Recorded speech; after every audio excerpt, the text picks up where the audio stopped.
Would you eat this dish of chicken, zucchini, onions, and cherry tomatoes and macaroni? Well, I did, and should that be any surprise anyway? This is another one of those recipes that came from a coworker and that I butchered over the years.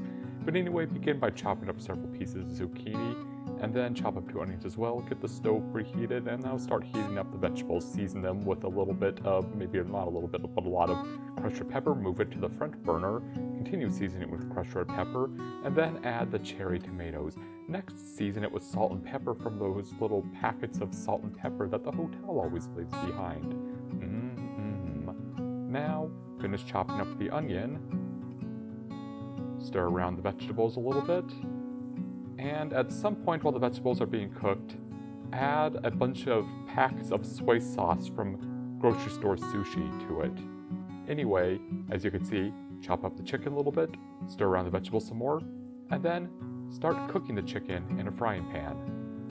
Add some more crushed red pepper and some more salt and pepper seasoning packet thingies.